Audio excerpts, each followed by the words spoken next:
नमस्कार।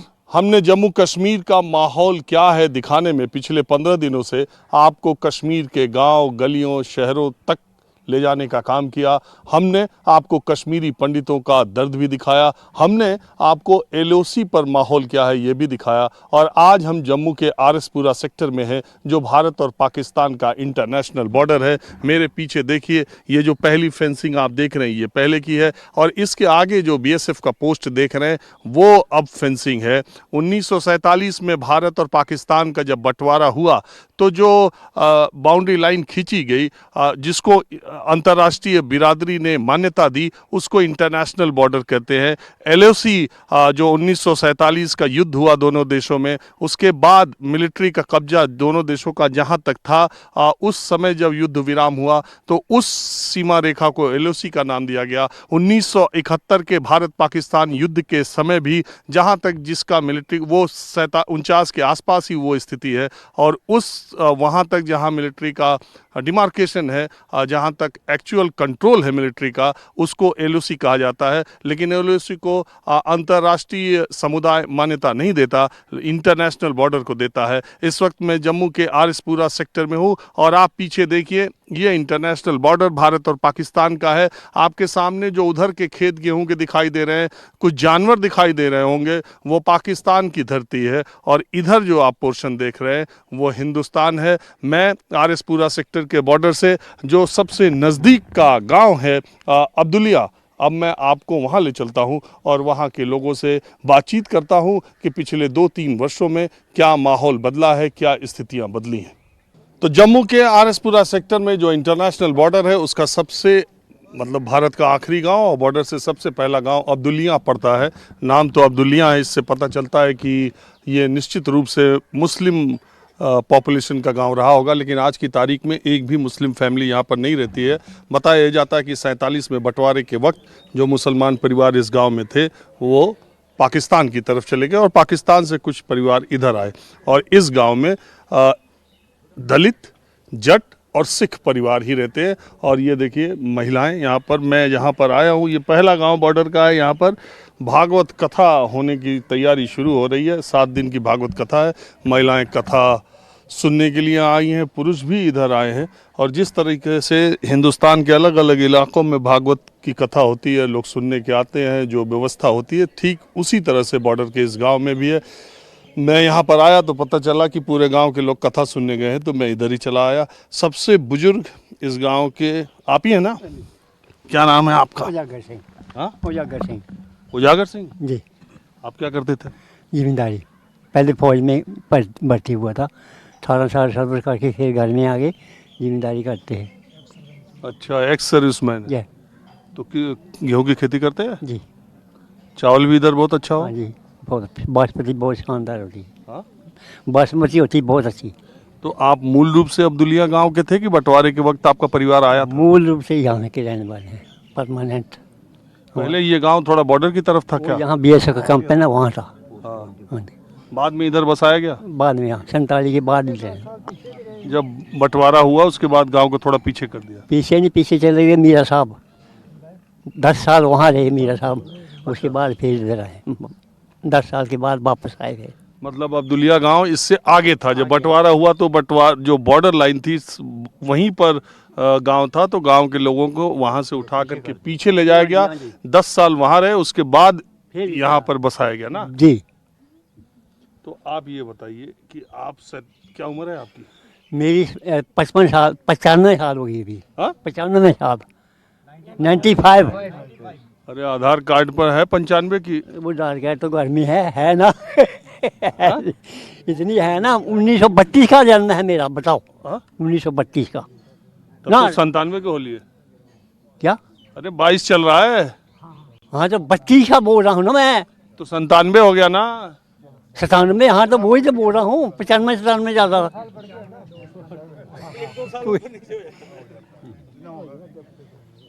तो सुन भी ले रहे हो, देख भी? सब कुछ करता हूँ। चश्मा लगाते हो? नहीं, रोटी भी खाता हूँ, काम भी करता हूँ। कोई गोली खाते हो? गोली कोई नहीं खाता। दूध पीता हूँ 2 गिलास, घी खाता हूँ। अब तो माहौल क्या है कि बात बाद में होगी, पहले आपके 95 साल पर बात होगी। हाँ पूछिए। तो आपकी सेहत का राज और क्या है? थोड़ा खाना, वर्जिश करना, सोना कम, सुबह 4 बजे उठना, नहाना धोना, भगवान का नाम लेना, बस यही काम है मेरा। अच्छा, तो ये तो बहुत लोग कर रहे हैं, लेकिन बहुत लोग 95 तक नहीं जा पा रहे हैं। वो खाते हैं ना कुछ, हम हाँ, है खाते कि हैं। नहीं? ठीक है, ठीक हाँ? वो खाते बहुत कुछ है ना। ये है 95 के? इनको क्या ओ। मालूम, मैं तो छोटा है मेरे से। और हमारा तो इनका फर्क है ना, आप कितने साल के हैं? 80 के ऊपर ही होगा, 80-82। इस गांव में सब यही एवरेज है क्या? अच्छा, नहीं, इस लायक के थोड़े आदमी है ना, बाकी तो सब वही बच्चे हैं छोटे, मतलब कोई 50 का है, कोई 40 का है, कोई 30 का है। अब आपका पूरा गांव ही यहाँ कथा ही सुनने आ गया, तो मैंने सोचा यही सब चीज बातें कर लेते। आपने बहुत अच्छा किया, दर्शन हो गया आपके भी। मैंने कहा कि बॉर्डर के लोग जब सब यही हैं तो यही पूछ, मैं ये जानने के लिए आया हूँ कि ये 2000 आपके गांव में शेलिंग तो होती थी, बमबारी गोली? बहुत बहुत ही बहुत हाँ? बहुत 3-4 आदमी हमारे नुकसान भी हो गए हैं इसे बमबारी से। इसका भाई एक, इसका भाई एक, इसका भाई। आपके भाई शेलिंग में जो उधर से गोले गिरे उसमें डेथ हो गई? ये कब की बात है? ये 28 अगस्त 15 की, यही गांव में? गांव में। पिताजी की बाजू कट गई थी यहाँ से। अच्छा, वो अभी भी हैं, अभी 90 साल एज है उनकी। अच्छा। अब मैं ये जानने के लिए आया हूँ कि अब क्या माहौल है? अब तो ठीक है, अब ठीक है। पाकिस्तान अभी कोई फायरिंग नहीं कर रहा, ना कुछ, मतलब कि कोई शरारत नहीं कर रहा हमारे साथ, अमन से बैठे हुए हैं यहाँ। कितने सालों से? 2 साल हो गए, हाँ? और 4-5 साल से। 4 साल हो गए हैं। 18 से? हाँ जी। और ये जो 370 खत्म हुआ उसके बाद कोई फर्क हुआ क्या गांव में या? ना कोई खास तो इधर तो हुआ नहीं कोई खास। हाँ? ना कोई फर्क नहीं? ना। आप बताइए। हाँ बताइए आप। तो फायरिंग तो बंद हो गई, हाँ? फायर तो बंद हो गया, हाँ। तो महंगाई ये दुनिया चढ़ गई साहब, हाँ? महंगाई बहुत हो गई। अच्छा, फायर बढ़ गया लेकिन महंगाई बढ़ गई। फायर बंद हो गया तो महंगाई ये बढ़ गई।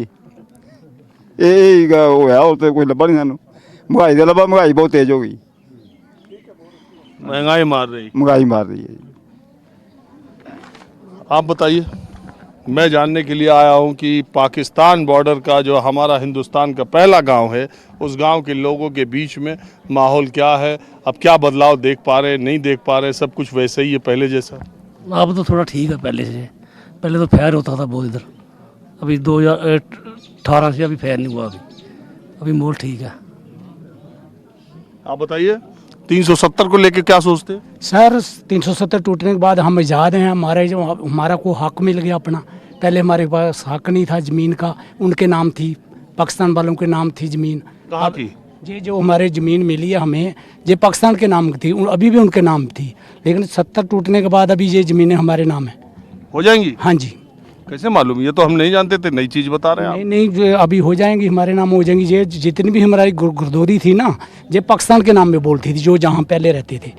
अभी जो है, अभी 370 टूटने के बाद अभी नया कानून आएगा तो ये हमारे नाम में हो जाएगी। तो अभी भी आपके गांव की जो जमीनें हैं उन पर मालिकाना हक उधर के लोगों का? उनका लोगों का है। हम तो उधर आज़ाद कश्मीर से आए थे, देवा बटाला से। अच्छा, आप उधर से, आपकी फैमिली उधर से आए हम चंदूचक में रहते हैं सर। अच्छा। हम चंदूचक से, ये गांव दुलिया ये परमानेंटली यहाँ रहने वाला है, तो हम उधर देवा बटाला से 1947 में से आए थे। अच्छा, मैं थोड़ा बता दूं कि अब्दुलिया गांव जो है वो बहुत पहले से था यहाँ। वो बॉर्डर पर था, मैंने आपको बताया, उसको बाद में इधर बसाया गया।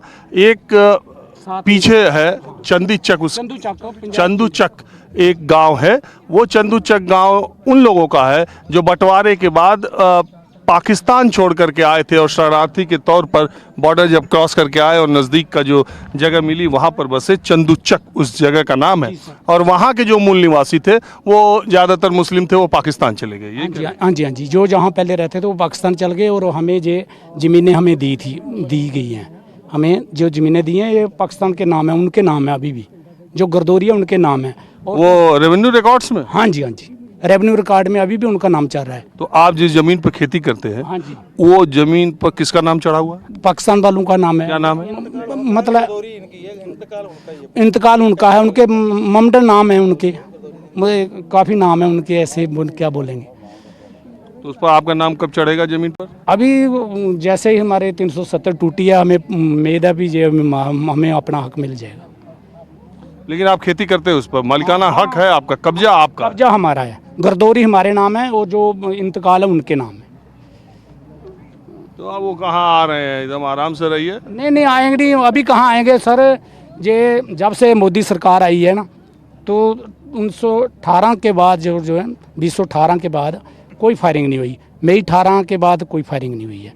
अब तो वो डरते हैं कि सरकार इनकी हैवी है, तो अगर हैवी है? हाँ जी, मोदी सरकार है। अभी हमारा जो बांध बना है जो, तो वो पाकिस्तान वाले आए थे जहाँ पे बोलने के लिए कि इसको बंद करो, ये बोला, तो बोले हम फायर करेंगे। करो, हम भी फायर करेंगे, हमारी भी मोदी बैठा हुआ है दिल्ली में, हम उसका भी फुल आर्डर है, हम भी फायर करेंगे। करो फायर, कुछ नहीं फायर किया, ये बांध बन गया। अभी हमारे जो बॉर्डर पे बांध बन रहा है। उजागर सिंह जी तो कह रहे हैं 95 साल के हैं कि पहले जैसा था वैसा अब भी है, कोई बदलाव नहीं। हाँ सर, इनका तो ज़मीन का हक इनके नाम ही है, इनकी ज़मीन इनके नाम ही है। हाँ, ये अब्दुलिया वाले हैं। दुनिया वाले परमानेंटली जहाँ के रहेंगे, इनकी ज़मीन इनके नाम ही है। लेकिन हम जो उधर से आए हैं, पाकिस्तान आज़ाद कश्मीर से आए हैं, हमारी ज़मीन अपने नाम नहीं है।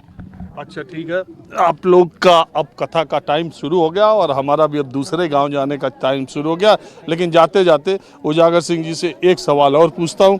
देखिए महिलाएं भी इधर हैं काफ़ी संख्या में। देखिए कथा की तैयारी शुरू हो गई है, बाबा जी मंच पर पधार चुके हैं। इसके बाद उजागर सिंह जी अब मैं जा रहा हूँ। अब मुझे आप बताइए, 18 साल आपने फौज में नौकरी की, तो आप रिटायर कब हुए? 95 में, 75 में, हाँ? 75।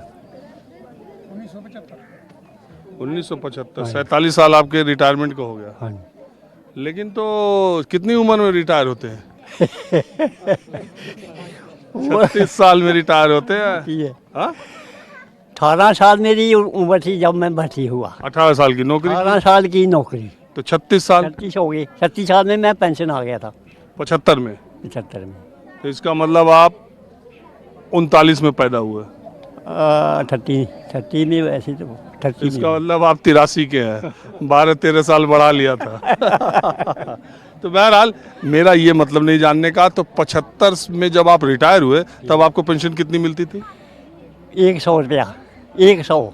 100। हाँ। और अब मिलती है 28,670।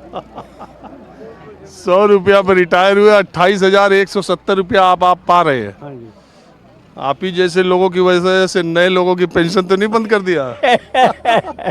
नहीं, उनको माहौल क्या है? मैं अब आपको, मैं देखिए बॉर्डर के इलाके पे हूँ और बात माहौल क्या है, मैं जो चीज़ जैसे रहती है मैं बात करता रहता हूँ।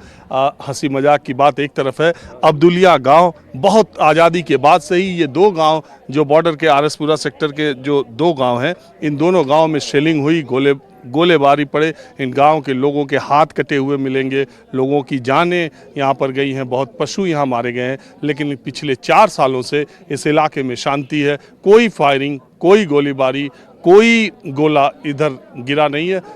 इस तरफ के लोग काफ़ी इस वक्त शांति महसूस करते हैं। अब मैं आपको दूसरे गांव चंदीचक ले चलता हूं। अब्दुलिया के बाद मैं चंदीचक गांव आया हूं। यही दोनों गांव हैं जो पाकिस्तान बॉर्डर से सटे हुए हैं, इंटरनेशनल बॉर्डर से आरएसपुरा सेक्टर में। मेरे पीछे जो आप देख रहे हैं फेंसिंग आपको दिखाई दे रही होगी। इस फेंसिंग की तरफ से जो पहला गांव आता है उसका नाम चंदीचक है। इस गांव के लोगों का भी जीवन बहुत दुरूह रहा है। मैं इस एक ऐसे घर में हूं जिस घर में 2018 में गोला गिरा था और एक पति पत्नी यहां पर मैं आपको जगह दिखा रहा हूं यहीं से। तरसेम लाल काम पर जाने के लिए यहीं पर खड़े थे और उनकी पत्नी उनको खाना देने के लिए यहां आई और एकाएक गोला उधर से बॉर्डर से आया और यहाँ पर गिरा और उन दोनों की यहीं पर मौत हो गई। उस शेलिंग के बाद, उस गोलाबारी के बाद सीज फायर की स्थिति है। 4 साल हो गए, अब वो दृश्य इस गांव के लोगों ने नहीं देखा। इस घर के बगल वाले घर में भी घटना घटी थी।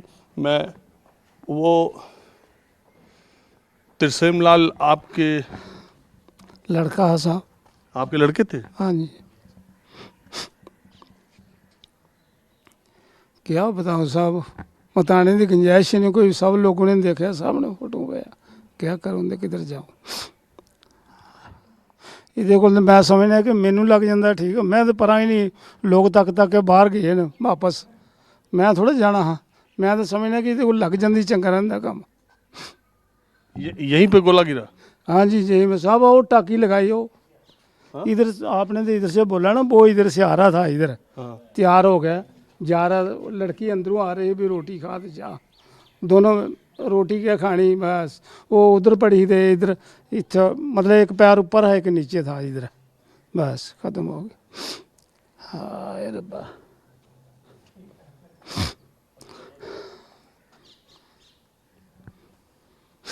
और लड़का भी साहब ये कहते बिरला ही होना है, हरी सारी नहीं हो सकता। जोड़ा वक्त अज जा रहा ना, जोड़ा घाटा होया ईश्वर की देन है, दौर भी है नंबर, लड़के का भी फर्क है।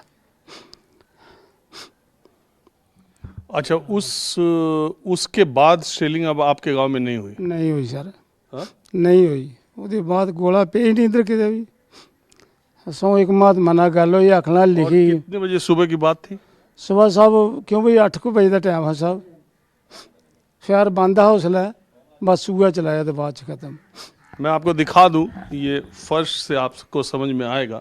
ये हिस्सा जो है, इसी हिस्से पर आकर के गोला गिरा और पति और पत्नी यहीं खड़े थे। ऐसे एक पैर ऊपर था जी, एक पैर उसका ऊपर था, एक नीचे, बस इतों पिछा लग गया, इत्थे लगी इन्हों, तो लड़की अंदरों बाहर आ रही बेचारी।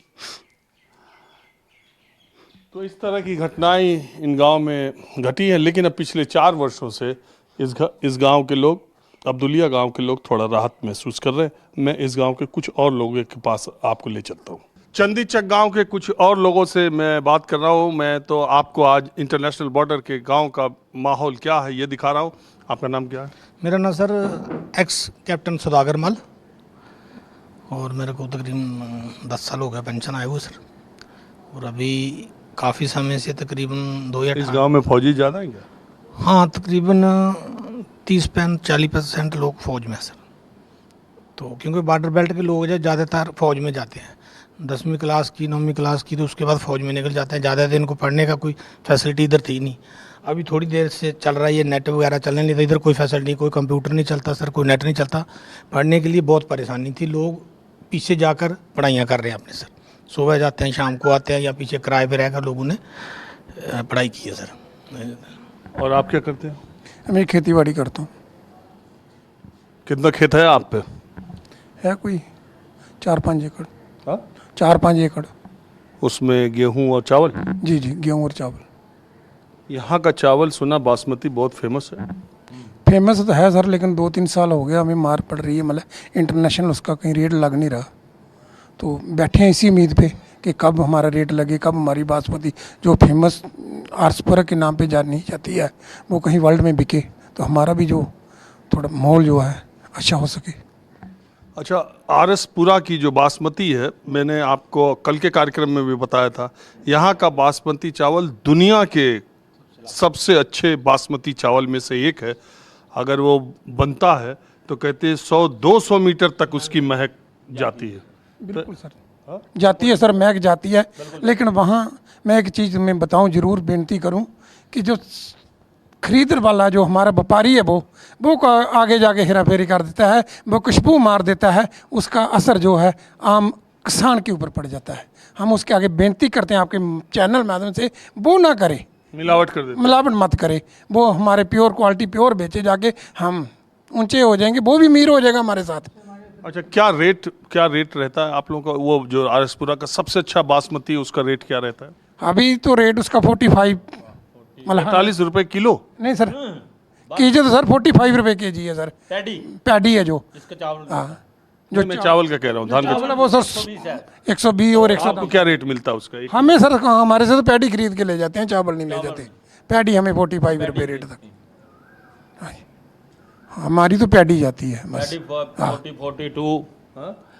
4200 में पैडी ले जाते हैं। अभी चावल कितने में मर्जी दें जाके वो आगे, जो असली बासमती हम कमाने वाले लोग जो खेत में ही रह जाते हैं ना, वो खेत में मेहनत करके रह जाते हैं, उसके अलावा कुछ भी नहीं है। वाकई चावल जितना मर्जी महंगा, और डायरेक्ट किसान से चावल लो, किसान भी निकाल रहा है आज चावल। मेरे पास छोटा सा राइस मिल है, मैं भी चावल निकालता हूँ गाँव में, फर्स्ट क्लास चावल जाते हैं, लेके जाते हैं। तो आप चावल कितने का बेचते हो? मैं दर्शकों को लग रहा होगा कि ये कितने का मिलता है, इसलिए सिर्फ पूछ रहा हूँ। मैं भी 100 रुपये केजी बेचता हूँ। जो फौजी छोटी छटी चले जाते हैं, BSF वाले आते हैं, कुछ लेने आ जाते हैं बाहर से, उनको 100 रुपये केजी दे देते हैं हम भी अपने हिसाब से करके। अच्छा, अब एक और इंटरेस्टिंग बात आपको बता दूं। आपको ये लगता होगा कि बॉर्डर के किनारे के गांव के लोगों की अर्थव्यवस्था कैसे चलती होगी, ये पूरा जो है इनका काम धाम कैसे चलता होगा। दरअसल बॉर्डर के किनारे जो BSF के जवान हैं या सुरक्षा बलों के जवान हैं, वो इनकी अर्थव्यवस्था को बहुत अच्छे तरीके से चलाते हैं। इसी गांव में मिल्क केक बहुत फेमस है, और BSF के जवान उन मिल्क केक्स को अपने गांव को ले जाते हैं, आरएसपुरा के चावल ले जाते हैं, एक तरह से प्रचार भी करते हैं, और इनका उससे जीवन यापन भी ठीक तरीके से चल जाता। क्यों? बिल्कुल सर, बहुत बड़ा है सर। 10-12 अब्दुलिया गाँव में मिल्क एक ही दुकान है, तो किसी टाइम पे उसमें 100 ग्राम भी नहीं मिलता, इतनी डिमांड रहती। जो शादी वाले लोग हैं, कार्ड बांटते हैं, वो पूरा इधर डिमांड दे देते हैं, कोई 100 केजी का, कोई 200 केजी का, वो चलता रहता है। मिल्क केक यहाँ का बहुत फेमस है, और काफ़ी लोगों को उसकी वजह से रोज़गार भी मिलता है। चलिए ठीक है। अब मैं यहीं से पास, जब भारत का बंटवारा नहीं हुआ था, तो सुचेतगढ़ बॉर्डर है, वहाँ से ट्रेन पाकिस्तान के पंजाब सियालकोट तक जाती थी। अब मैं आपको उस बॉर्डर पर ले जा रहा हूँ जहाँ से महज 14-15 किलोमीटर दूर पाकिस्तान का सियालकोट शहर है।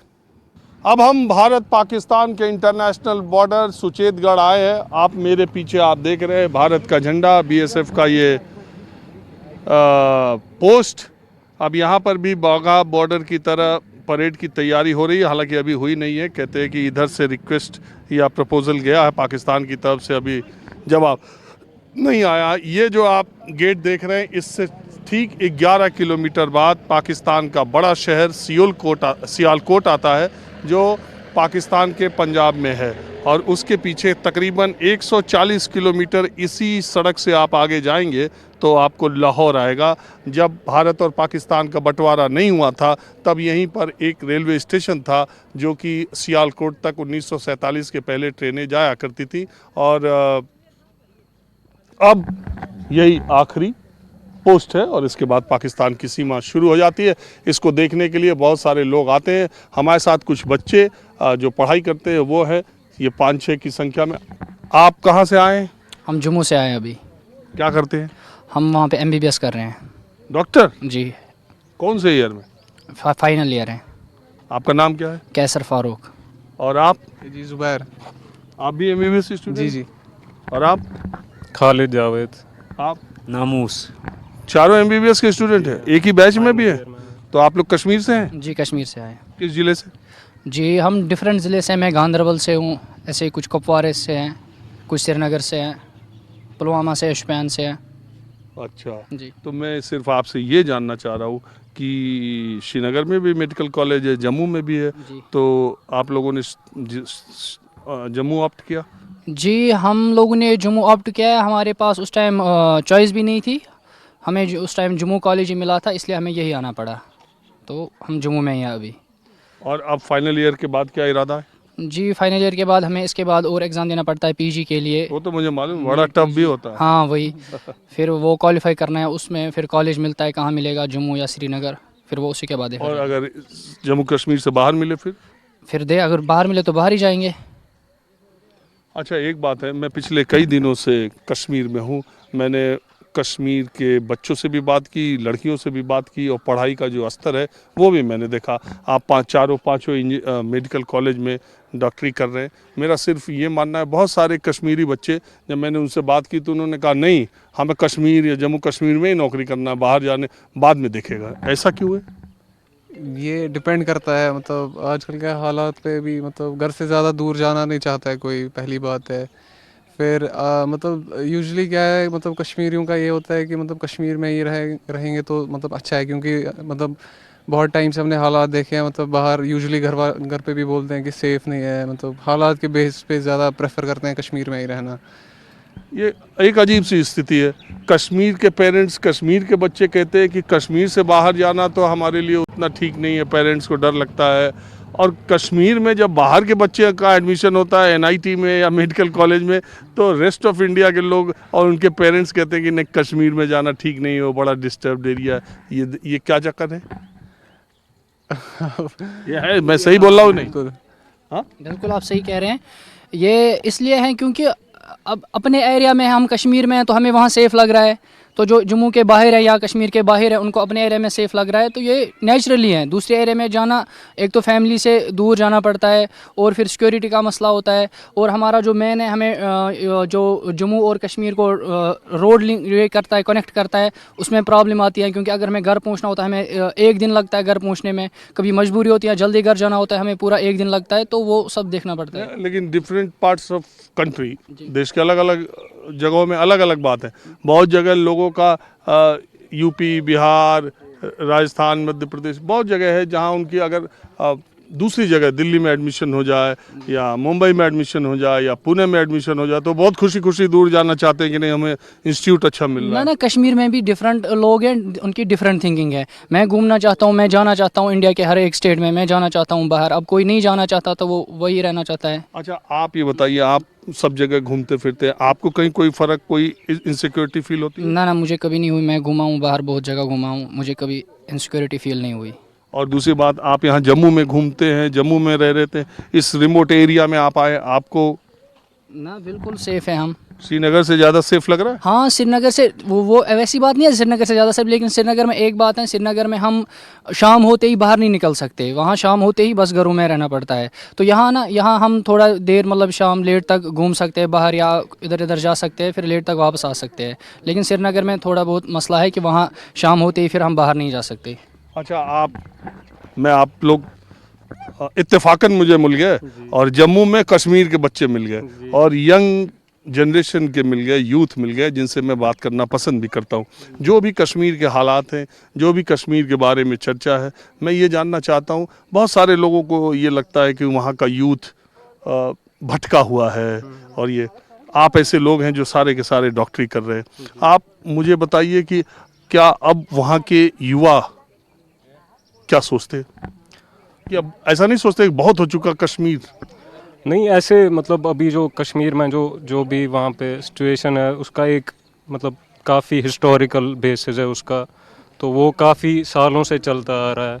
और अभी जो वहाँ पे है, मतलब सबका इंडिविजुअली पर्सनली अपने ओपिनियंस होते हैं, और काफ़ी जो मतलब ये चीज़ डिपेंड करती है कि किस मतलब लोगों ने बहुत सारी चीज़ें फेस की हुई होती हैं, तो वो भी उनके ओपिनियन को डिटरमाइन करता है। तो बहुत सारी ऐसी चीज़ें हैं, मतलब ऐसा नहीं है कि वहाँ का यूथ भटका हुआ है या ऐसा कुछ है, मतलब सबके अपने पर्सनल इंडिविजुअल ओपिनियंस हैं चीज़ों को लेकर। और काफ़ी चीज़ें हैं, मतलब जो जैसे situations, day to day situations होती है वहाँ पे, तो वो सब चीज़ें अफेक्ट करती है इस सबको।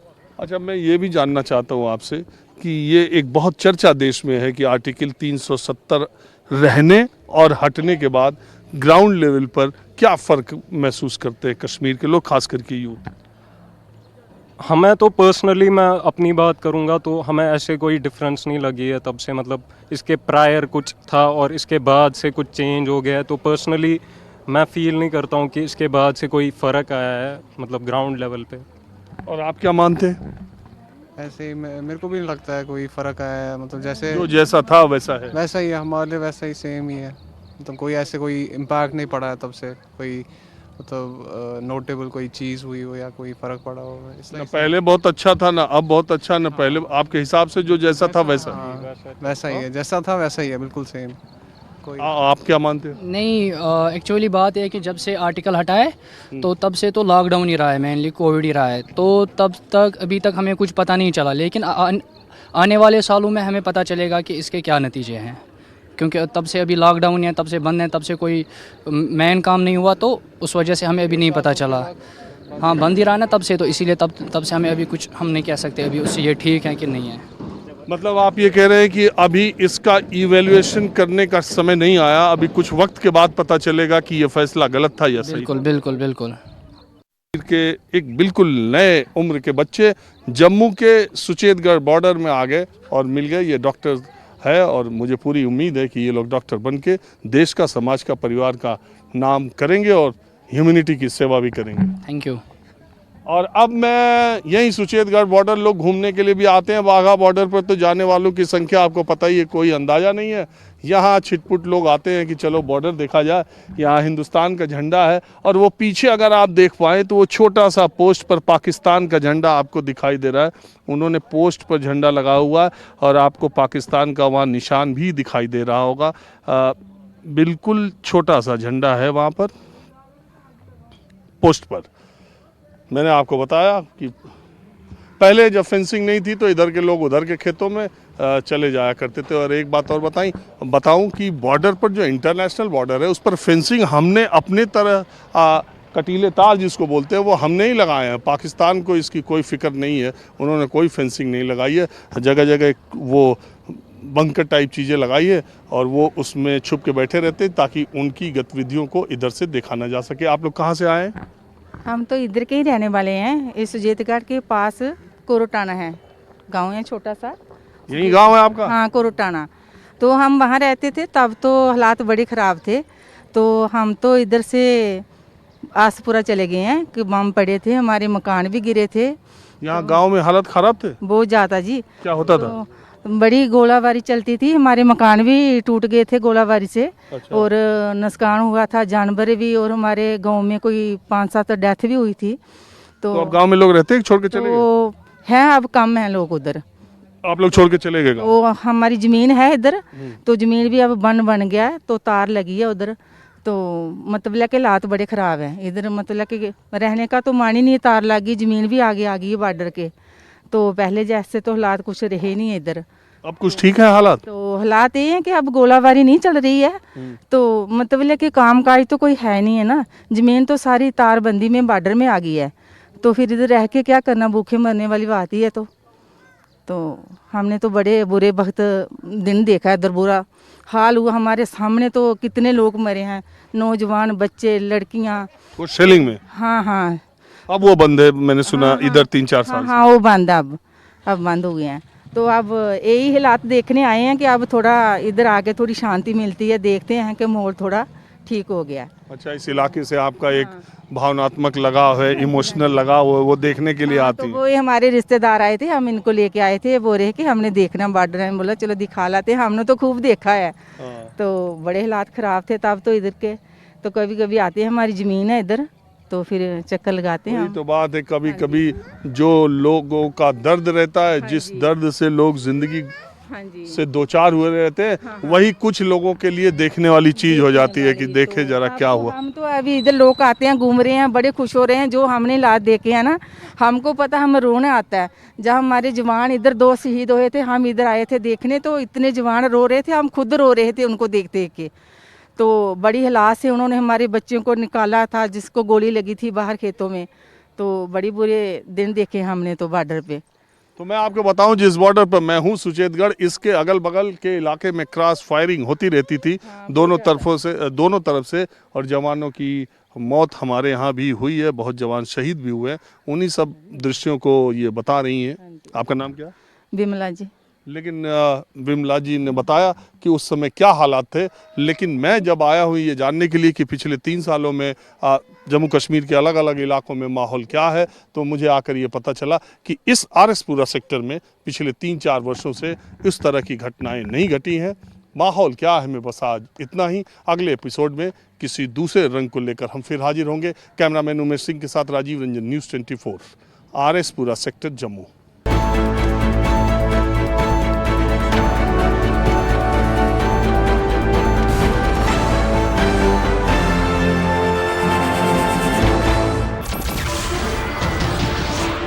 नमस्कार, मैं हूं मानक गुप्ता। अगर आपको हमारा ये वीडियो पसंद आया हो तो इसे लाइक और शेयर जरूर करें, और हां, हमें सब्सक्राइब और फॉलो करना ना भूलें ताकि आप देश और दुनिया की कोई खबर मिस ना करें। तो जुड़े रहिए हमारे साथ और देखते रहिए न्यूज़ 24।